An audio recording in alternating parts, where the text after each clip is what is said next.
Hi, I'm Diana Mereu. I am a life changer by choice and the author of On the Lookout for the Better Half.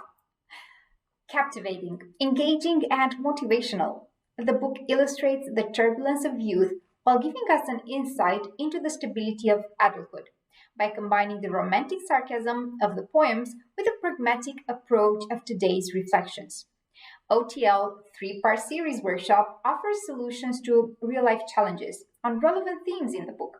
The first topic that we shall discover together is mindset, more precisely, mindset mastery, fixed versus growth mindset, journey versus outcome, willingness, readiness, boundaries, motivation, intuition.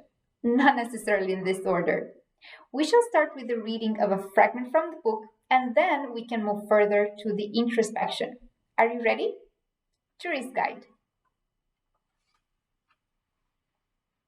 Turn heads, act stupid, and play the fool.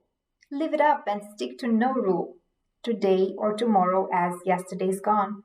Fill in blank spaces and stay up until dawn. Do you know that the average person thinks around 70,000 thoughts a day? Your mind is the most powerful tool you have for the creation of good in your life. But if not used correctly, it can also be the most destructive force in your life. The mind has two levels: the conscious level that involves thinking, reasoning, choice, and the subconscious level that involves belief, attitude, emotions. A fixed mindset evolves around the belief that intelligence and talent are innate and unchangeable. If you're not good at something, you will never be good at it. A growth mindset evolves around the belief that intelligence and talent can be developed with practice. Hence, your mindset plays a major role in your motivation, consistency, achievement. To master your mind, and more specifically your thoughts, means to influence the way you live your life. The mastery mindset is personal training for the brain. It involves shifting your focus from achieving the outcome to executing on the process. So, if outcome is about results, why shouldn't the journey also be? We often forget that little actions taken on a daily basis drive the outcome. If these actions are not backed up by motivation or consistency, or if we do not add any goal to each of them, we might miss the outcome. Let's take sports, for example. You start with a goal in mind. For example, building muscle or losing weight. But unless you have a goal for the process as well, eat X calories or run Y miles, your overall goal will not be achieved. Same with traveling.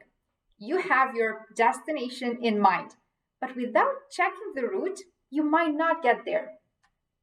What I also find important, apart from having goals for both process and outcome, is identifying behaviors that could support you on the short and long run.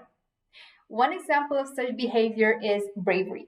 Once you realize that bravery is about taking action although afraid, using wisdom as your safety net, then you are ready to take a step into the unknown. If we are to go more in depth, wisdom comes with time. Learning from past experiences, knowing your vulnerabilities and strengths, distancing yourself from the topic once you self analyze. On the other hand, bravery consists of all resources that are within us and does not exclude vulnerability. Fragile doesn't mean weak. Another example would be healthy boundary setting, in the sense of creating a mental fence. The limit of what you consider acceptable can be as simple as a no, which makes for a complete sentence.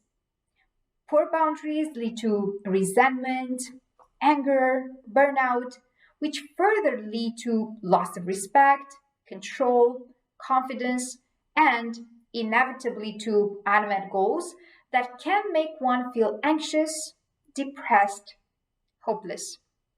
Sometimes it might not be about willingness, but about readiness to adapt a behavior or take an action.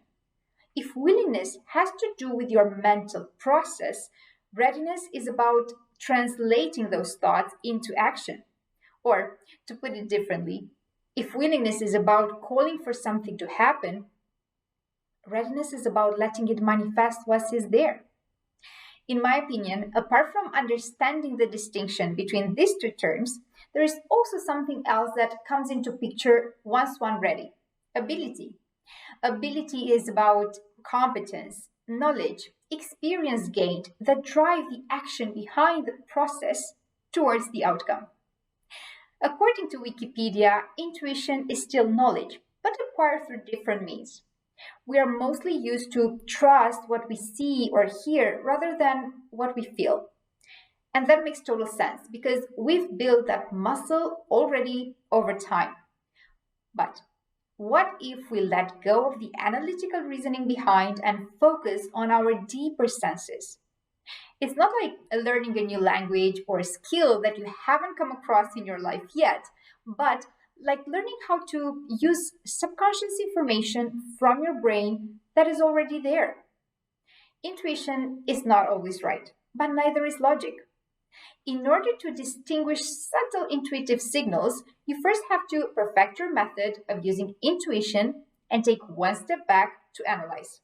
If it comes from past experiences, if you have come across a similar event in the past, or if it is the projection of your own imagination.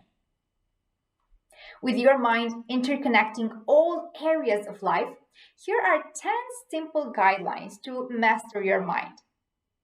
Identify thoughts you want to change. Let unwanted thoughts in rather than pushing them away. Sit with your thoughts through meditation. Improve the way you talk to yourself. Put a positive spin on negative thoughts. Journal your thoughts to reduce their intensity. Break the thought pattern with focused distractions. Nurture your mind by practicing self-care. Seek professional support. Embed the steps into a mindful routine.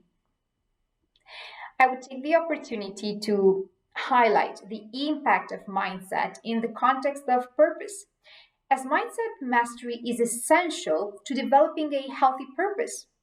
While result-oriented mindset is having a pushing force behind it that drives us, the purpose-oriented mindset is having a pulling force behind it that inspires us. The transition from result to purpose is translated into a focus change from doing to being, or from what to why. Some people will come to the passion, purpose, value, action, impact journey with a natural bent towards introspection and reflection.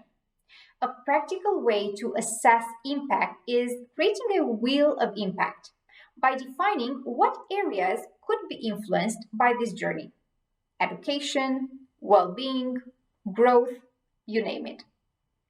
As we wrap up the first OTL workshop, I shall let you reflect on a question at your own time. What would be the behaviors that would keep you going and succeeding in life? Until the next time we meet, shall you find whatever you are on the lookout for. Goodbye, and thanks for watching.